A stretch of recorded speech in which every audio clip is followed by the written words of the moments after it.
personal growth is maybe the first subtitle of Jewish living.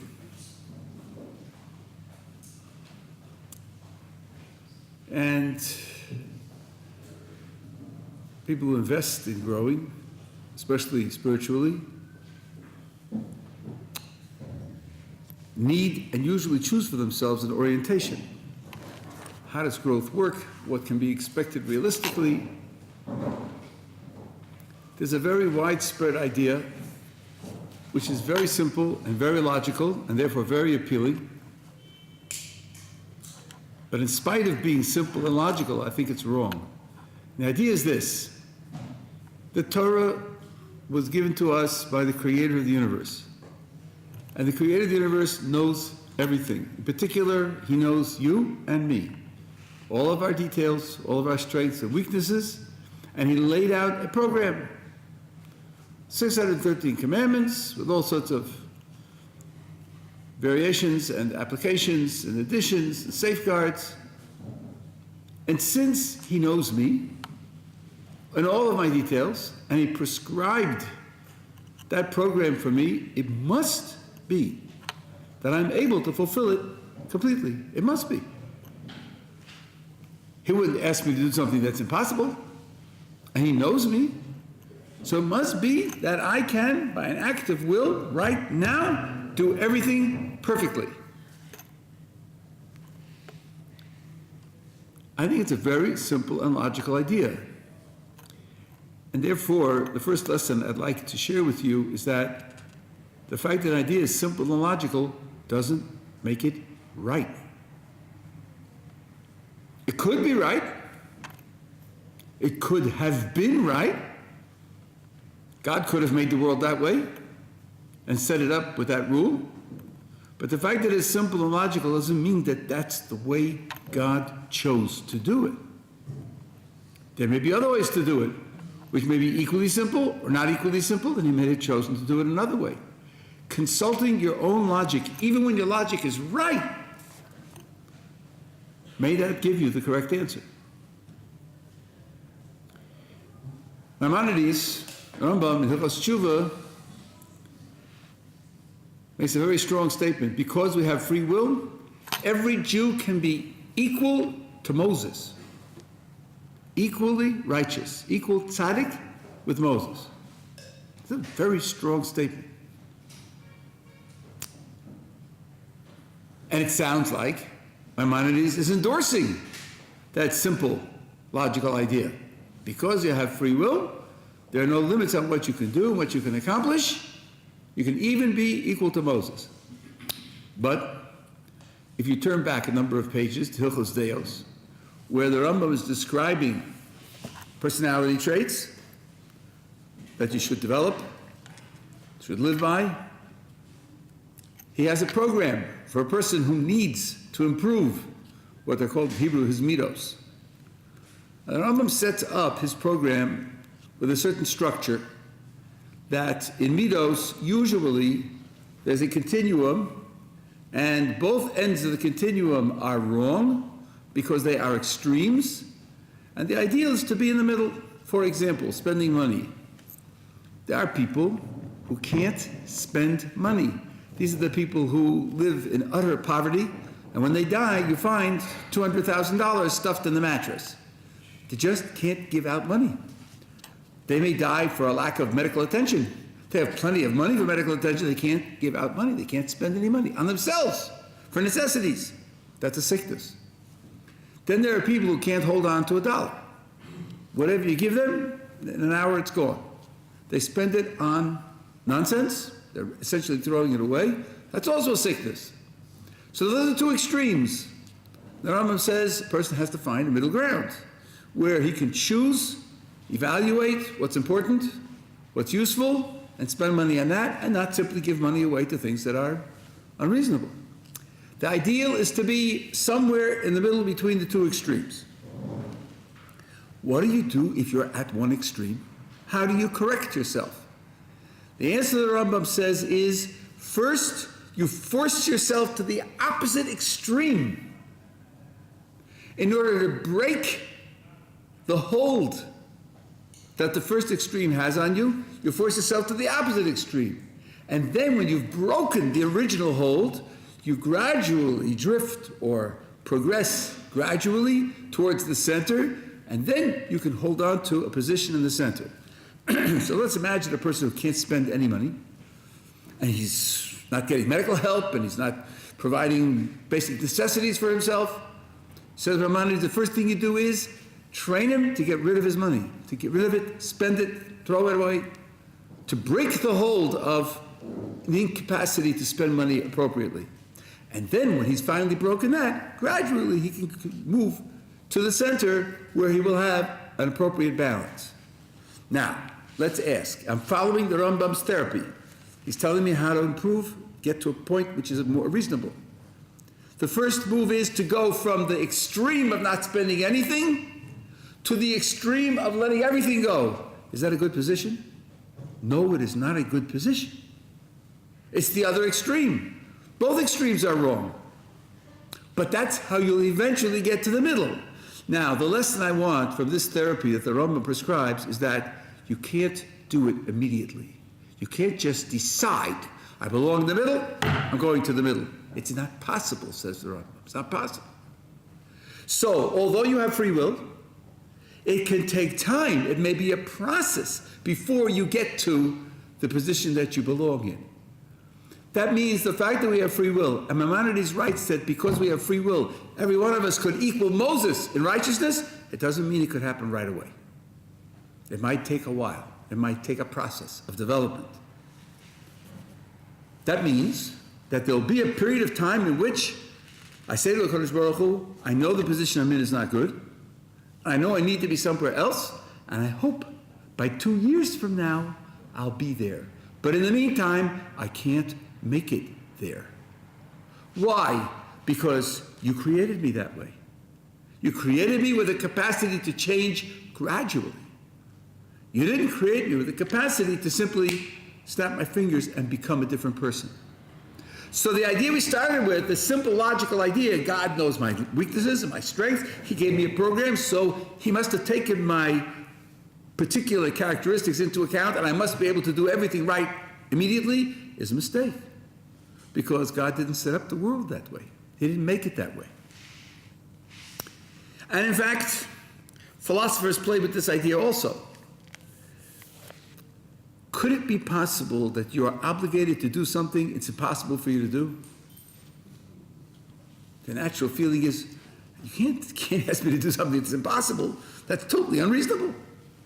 I mean, I'm obligated to fly on my own, or obligated to multiply 2 25-digit numbers in my head, or obligated to stay up for 2 weeks straight and function perfectly all throughout. You can't tell me I'm obligated to do something that it's impossible for me to do. Some philosophers held that way. If anybody here studied philosophy, you'll recognize Immanuel Kant in these words, but not everybody agrees with him. It's possible that you'll be obligated to do something that you can't do. Only because you can't do it, you're not held responsible. You're not guilty when you fail, because you can't do any better. You suffer no negative consequences when you fail. There's no penalties, no criticism. But the obligation is there. And you say, well, look, if there are no stakes, if I don't suffer, if I'm not penalized, what difference does it make? I'll show you the difference it makes. Let's imagine that Reuven borrows money.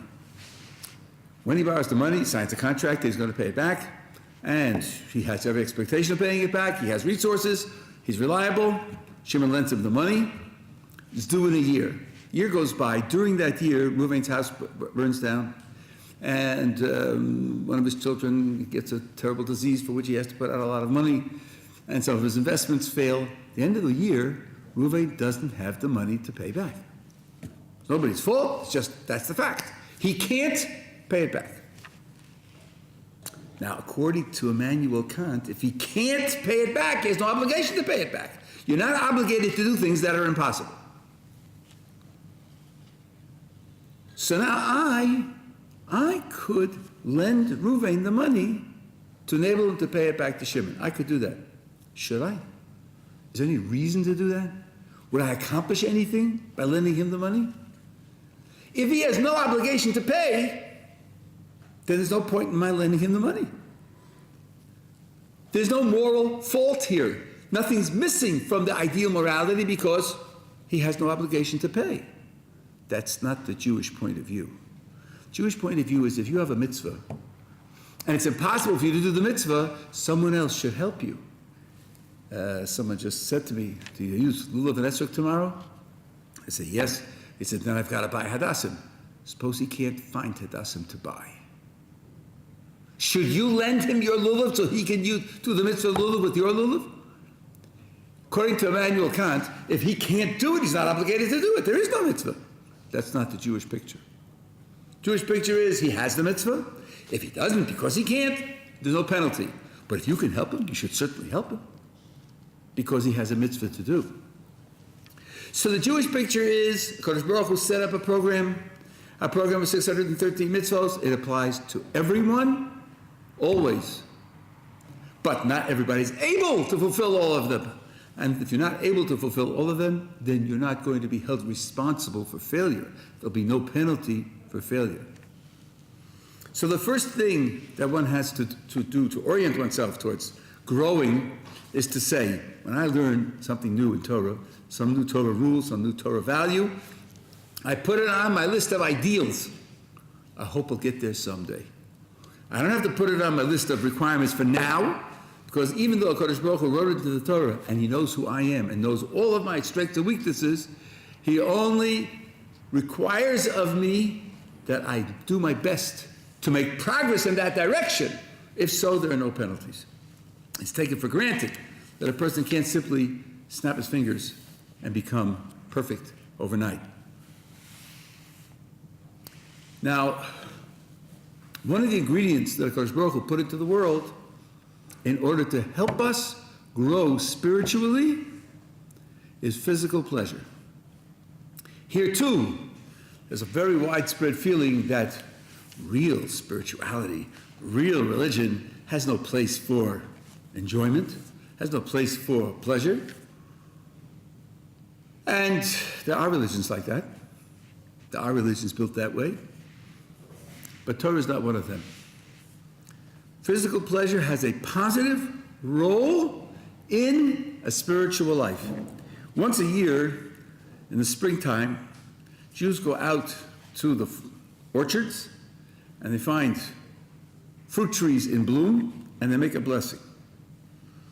And the blessing says, "Blessed are you, Hashem, our God, King of the universe, who has not left anything out of his world. And he created in it good creatures and good trees, lahanos behem b'nei adam, to give pleasure to people."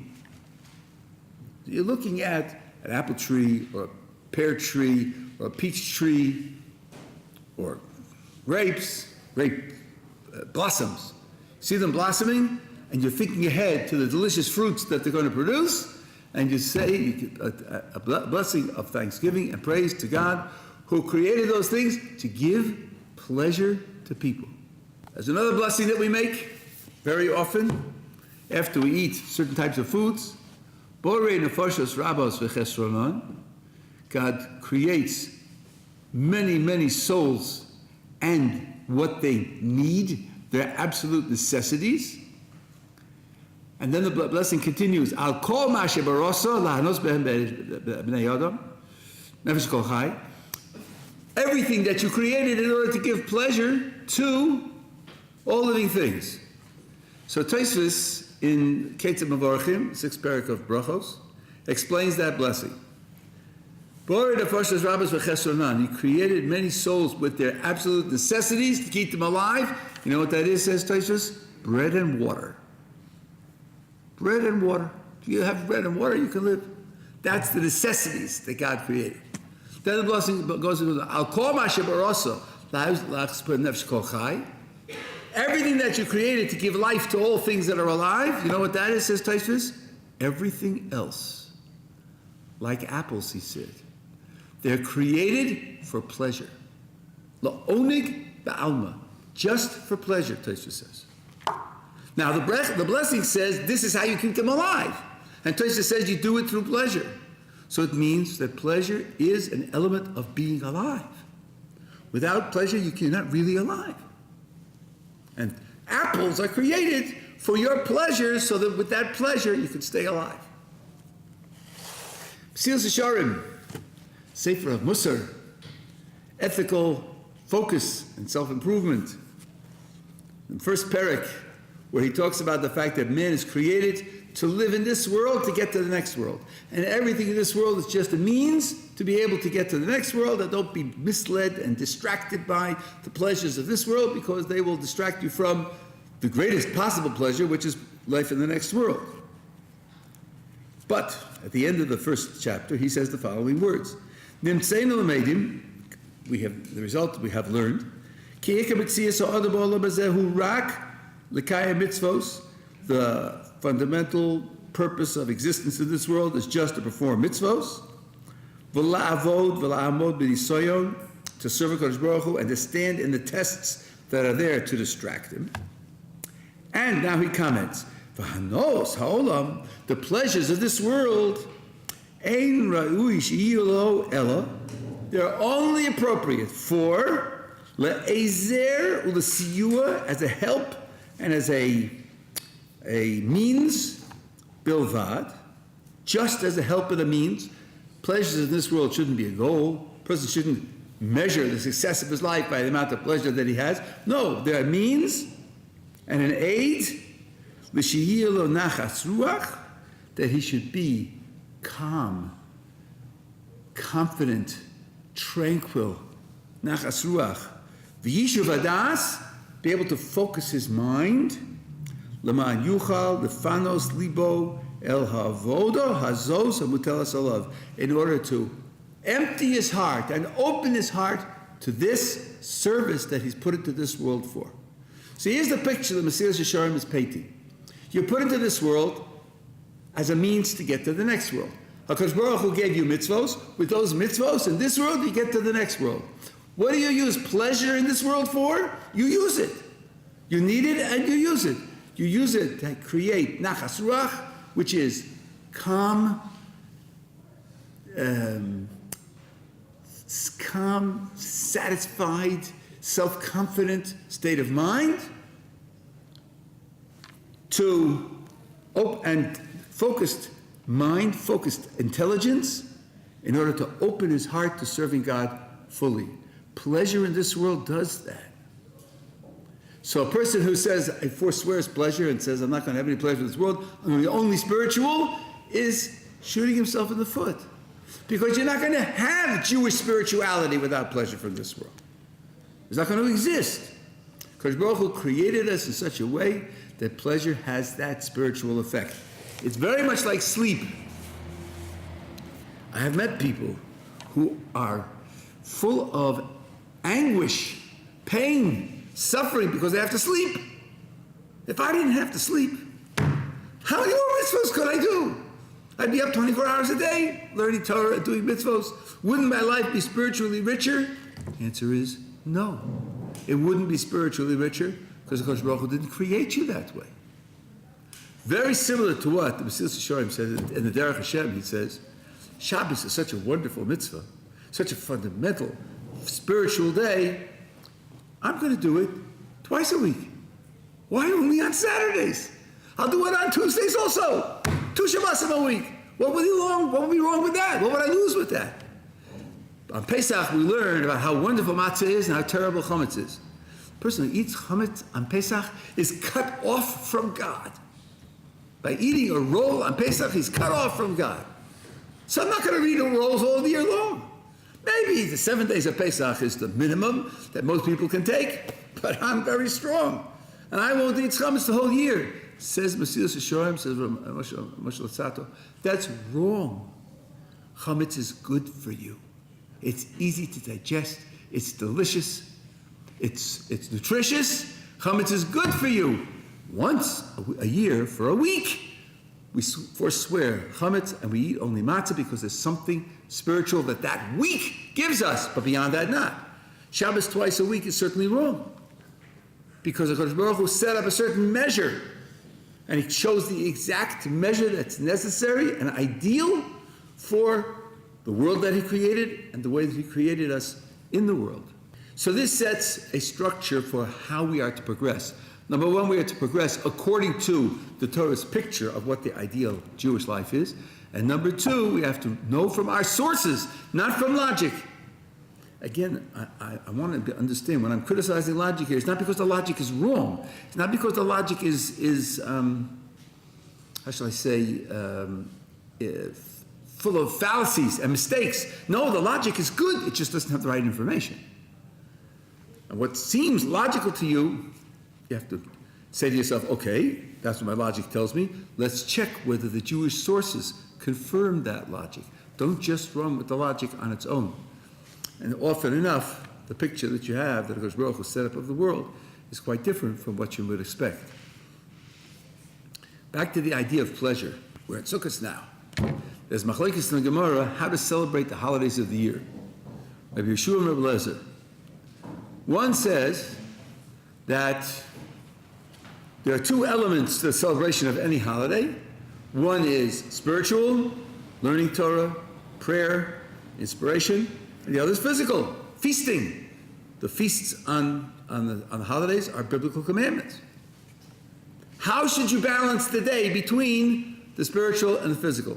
So there are two approaches. One is the day needs a theme, a 90% theme. The other 10% should be an accompaniment, but it should have a theme, and it can either be the spiritual or the physical, either way. But it should have a theme. And if you want to spend 90% of the day praying and learning Torah and being inspired, and then have a quick meal and get it over with, and then go back to the base medrash and learn, that's okay. Or if you want to spend 90% of the day feasting and singing and reciting poetry and eating and drinking 90% of the day, and have some quick prayers and maybe a shir or two quickly, but the basic theme of the day is eating and drinking, that's also okay. One says the day should have a 90% theme with a 10% accompaniment. And the other says split it 50-50. The day should be split 50-50. But, the Gemara says, everyone agrees that on Shavuos, there must be feasting. There must be feasting. No 90-10 on Shavuos, 90% learning Torah and davening, and a 10% quick meal. That's not possible for Shavuos. So here again, natural logic says, why? On the contrary, Shavuos celebrates the giving of the Torah to the Jewish people. So, what could be better to celebrate the giving of the Torah than studying Torah? Don't we stay up all night studying? Of course, that's only a custom. For us, it's a very, very late custom. It's only about 500 years old. For us, that's yesterday. But still, doesn't that show that studying Torah is the essential way to celebrate the day on which the Torah was given? So how could the Gemara say that there must be serious feasting on Shavuos? The answer is that when Moses went to heaven to get the Torah, the angels had an objection. They said to God, why are you giving the Torah to them? The one who has the Torah controls the flow of divine energy into the world, and they're going to mess it up. They're not going to succeed. And everyone's going to suffer, including the angels are going to suffer. So they said, why are you giving it? Give it to us. We'll do a much better job. And then they'll benefit also. People will benefit also. Everything will benefit. God said to Moses, answer them. Moses said, they'll incinerate me. God said, take hold of my throne and answer them. So Moses said, you want the Torah? Let's take a look what's written in the Torah. Honoring your parents. Do you have parents?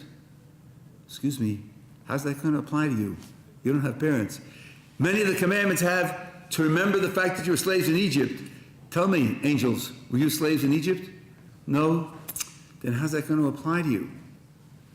And the end of the discussion was that the angels admitted to Moses that he was right and gave him gifts. They were happy and gave him gifts. Why? What was the message? The message was, the Torah is for people who live at the bottom level. As I would say crudely, who live in the mud. People who were slaves in Egypt, that's the ones to whom the Torah is being given. People who come into existence through a physical process, a fully physical process of reproduction. You angels aren't like that. So Moses said, you know why God is giving us the Torah and not you? Because you live on a much higher level. You live on a purely spiritual level. God wants the Torah to go all the way down to the bottom, to the mud also. That's why we're getting it.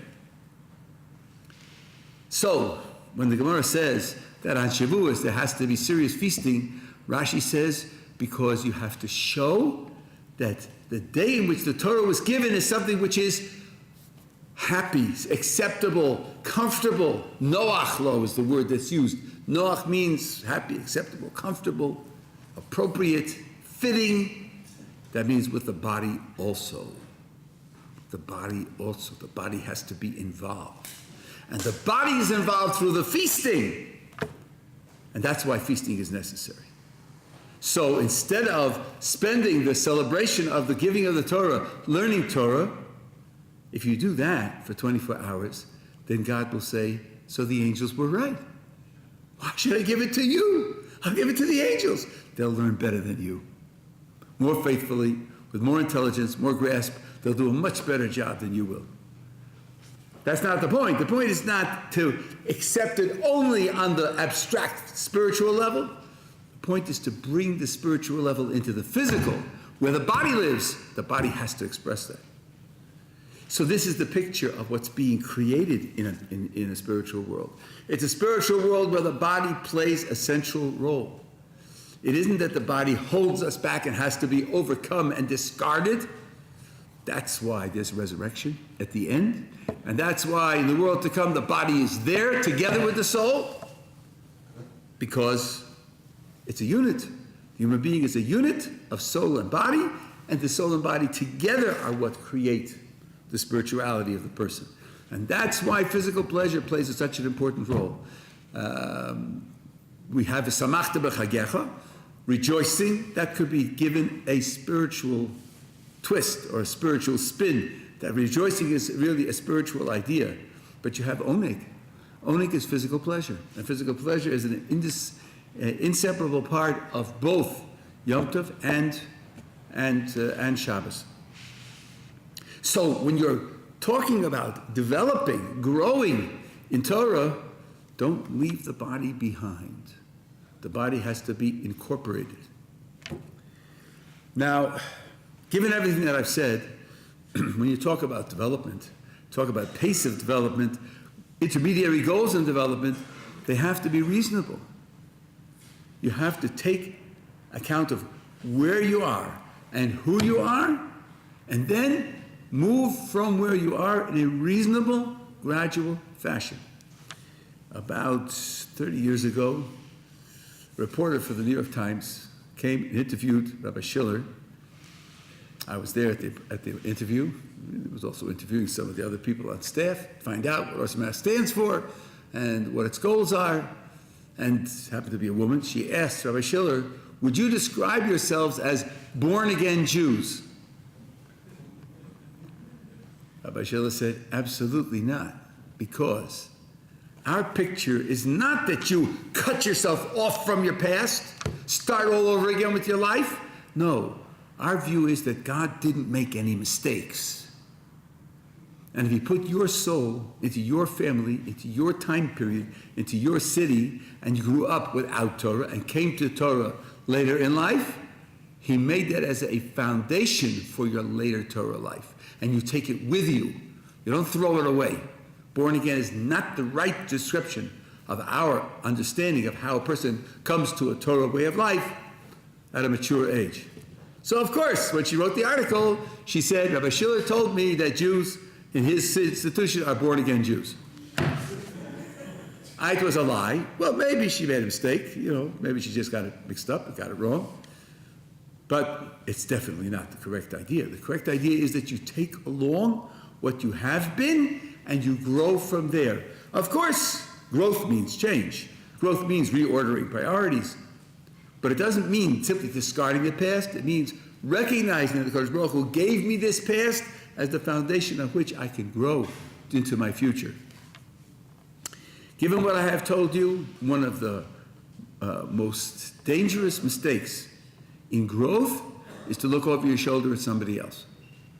And especially if you're going through this with a group, and it's good to go through it with a group, but then there's a danger, both negative and positive. There's a danger of saying, other people are moving much faster than I am. What's wrong with me? Why can't I keep up? And then to think, well, I just got to push myself to keep up with their pace. Or to say, I look at the other people in the group, I'm doing great. I'm doing much better than they are. I'm moving much faster than they are, so I must be doing fine. Both of those evaluations are wrong because you're evaluating yourself in terms of what other people are doing. Everyone is different. Everyone is different, not only different in composite, but also different in particular areas. Some people find certain mitzvahs very difficult to do, and other people find those mitzvahs much easier to do. Anything that publicly identifies you, wearing a yarmulke, gasp, oh my God, how am I going to do that? For some people, it's nothing. So what? People will look at me funny, or people will challenge me. It means nothing to them. For other people, that's death.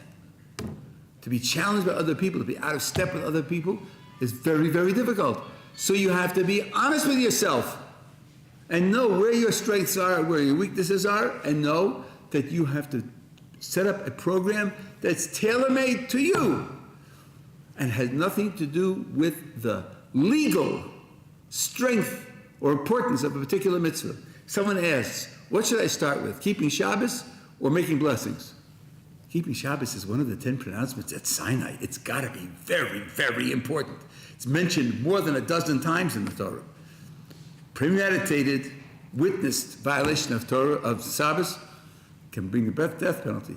The blessings, all but one, are rabbinic. The only one that's not rabbinic is benching after meals, saying the grace after meals. Okay, there's machlekes about the brachas of Torah, the blessings of Torah also. All the rest are only rabbinic. Obviously, if it's a question of making a shakol before you take a drink of water or keeping Shabbos, there's no comparison legally, but it might be right to start with the blessing and leave Shabbos for 4 months from now. Because maybe you're not ready. Maybe you can't handle it. Maybe you're not oriented to it. Maybe it's too strange for you to invest in. You're not educationally and experientially prepared for it. And then the right thing to do may be to start with blessings and leave Shabbos for later. Now, of course, it's very difficult to make decisions like this on your own. You need someone to guide you. But these are the considerations that are going to be taken into account. There's a tshuva that I saw to a 14-year-old girl who decided that she wanted to be frum. And she wrote to, and because I'm afraid of certain prejudices of people in the room, I'm not going to say who the name of the Rav was, but he's one of the Gedolei Israel.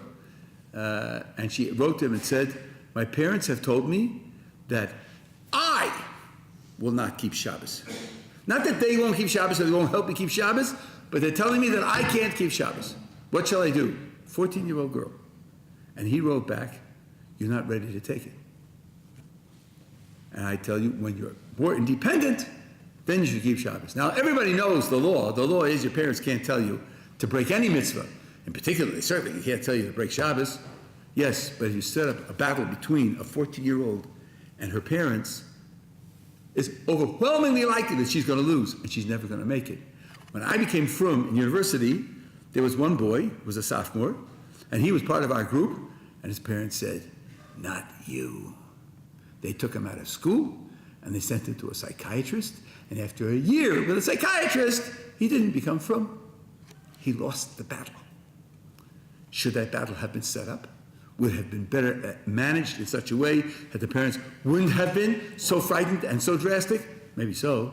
Maybe today he would be frum, but he couldn't handle it. So that's the psak that he gave her. So you have to know to give yourself leeway, not to push yourself into an impossible situation, to know that HaKadosh Baruch Hu expects it to take time. To know that for many people, if a person has no understanding of what he's doing, if it seems just too strange and too weird, if he's going to feel that he joined the cult, then he's not ready. He's not ready for that. So don't start it. Don't step into it. Give yourself time to experience, to talk to people, to meet people who are doing it and see that they are normal, they are reasonable. We had one fellow here who went to a certain summer program, went in with a ponytail and earrings, and came out with a black suit, a black hat, a tie, the whole thing. He ended up coming here. In January, he came into my office and he said, you know, I'm praying 3 times a day. I'm not sure there's anybody listening. I'm not convinced. And I feel very awkward with what I'm doing. He moved too fast. He shouldn't have made that transition so quickly. We had a boy here who was here for 8 months with an earring. He took off his earring, and we had a meeting. We were worried. Maybe it was too early. Maybe it was too early. And then we found out why he took it off. He took it off because Rav Mendel Weinbach, the friend of the Bracha, gave a lecture on a Jewish slave who, instead of at the end of 7 years, takes his freedom, decides that he wants to stay with his owner. And one of the things that you do for him is you poke a hole in his ear to indicate that what he's doing is the wrong thing. He heard that lecture and he said, I don't want to be like that. So he took off his earring. So he said, okay, if that's the reason why I took off his earring, because he doesn't want to behave like a slave, fine. But we are worried. Another boy was here for 6 months, took off his ponytail. We were sure it was too fast, and he didn't make it. He didn't make it. He was moving too quickly. So, HaKadosh Baruch Hu understands that everybody has his own strengths and weaknesses and challenges, and that the way in which you respond to the challenges is gradually. The best thing is to have someone help you take the steps, and everybody's program is unique. No one should be looking over his shoulder either to congratulate himself about how well he's doing or to criticize himself on the grounds he's not doing well enough. I want to give you one last general picture, which I have found over the years. You can divide up a person's personality into 3 categories.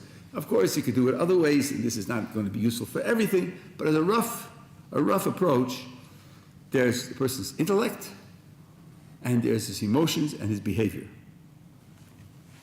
A person's undertaking a program of self-development, change, those 3 don't change in the same way. They don't change with the same speed or same ease, and it varies from person to person. There are people who are intellectuals, and they can take off and put on a set of ideas like taking off and putting on a jacket. It's very easy. Let's try communism. Okay, I know the rules. Let's work with that. Let's work with capitalism. No problem. We'll talk about capitalism. And they take off and on the ideas very easily, very quickly. Tell them to change the way they act. Tell them to change what they do, especially if it's going to be social, and they're paralyzed. They're paralyzed. They can't manage to take on a different personality, a different identity in public. We had a boy here who came in for a summer program and became frum. Left, went back to university and dropped it. Came back and spent a whole year here and became really solidly frum, we thought. Went back and lost the whole thing. I met him next year in America. I said to him, how are you doing? What's happening with you? And he said, I discovered something about myself. I can't be different from the people around me. I can't manage it. I can't handle it.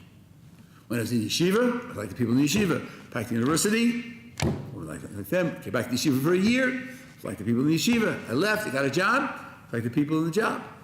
I can't stand against my environment. I'm not able to do it. I said to him, you going to discotheques? Yes. Do you enjoy it? He says, tell you the truth, not really.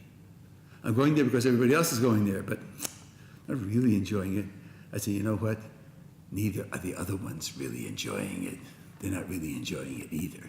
They're going there because everybody else is going there. Isn't that sad? He said, yeah, it's sad, but that's who I am. I can't stand against the environment. So that means that you have to be honest with yourself and you have to set up a program. Either that means get a good environment. Get a good environment. Or learn about your weakness and then undertake a long-term program to make yourself to be able to be independent of the environment.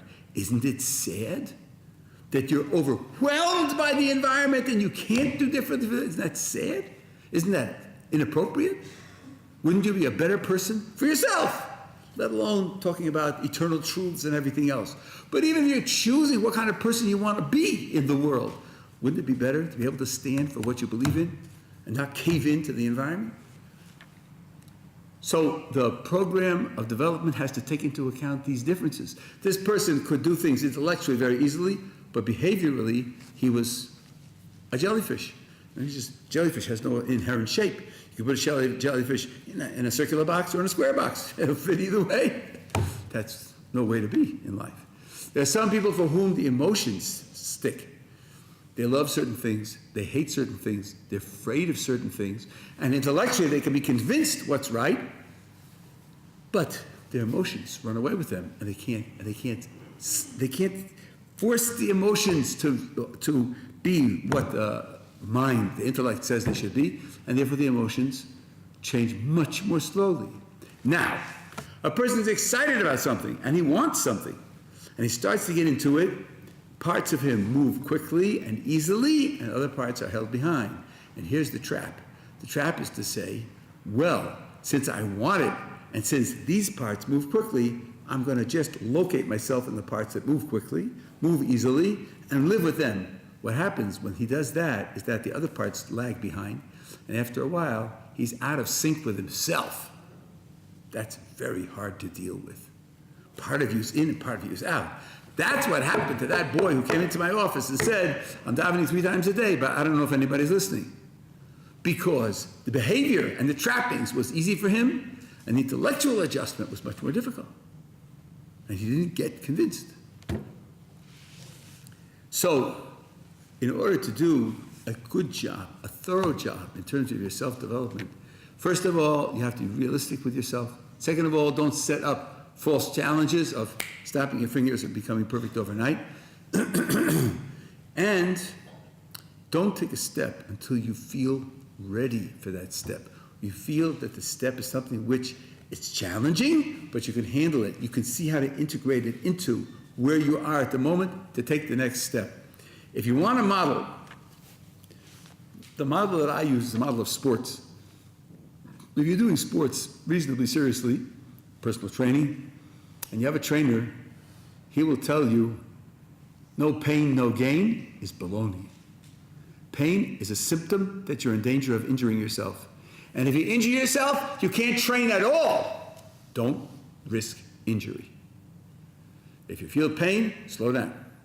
Slow down, change the routine. And that means that what counts as injury in our case, where you say, golly, it would be great to do X, and you invest in it, and you can't maintain it. And then you think, aha, I thought it was great, I thought it would be wonderful, and it crashed. Maybe I'm not cut out for the whole thing. Maybe the whole thing's a mistake. That's an injury. That's an injury that cuts away your enthusiasm for the entire project. That's a disaster. Much better would be to go at a slow pace where you feel confident that you can take the next step. And when you take the next step, take it as an experiment. Don't take it as a commitment. Say, I'm going to try this for 2 weeks, and after 2 weeks, I'll check and see whether I was able to manage it or not. And when you check after 2 weeks, don't check whether you managed to do the new project. Check the whole sum total of what happened to you as a person. Maybe you're able to invest in the new project, but it costs you elsewhere. So a person says, I hear about people who get up to learn before they pray. Learning before davening, what a great idea. Set up a chavrusa, davening is at 7 o'clock. I usually get up at 10 to 7, roll out of bed, I have my pre-cooked espresso coffee ready for me with boiled milk, put in, frothed, everything terrific. Drink my coffee, go down to the davening. I'm going to get up at 10 to 6. Not 10 to 7, 10 to 6. Of course, my espresso machine will make me a beautiful espresso at 10 to 6. And I'll roll out of bed, and Ruby's going to be waiting for me. I'm going to learn for an hour before davening. That's great. What are you like at 6 p.m.? Are you ruined?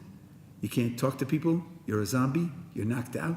You no longer can be friendly and accessible to people, to be sensitive to them? Because you got that extra hour of learning in the morning. If so, then maybe the bottom line evaluation is that it's a failure.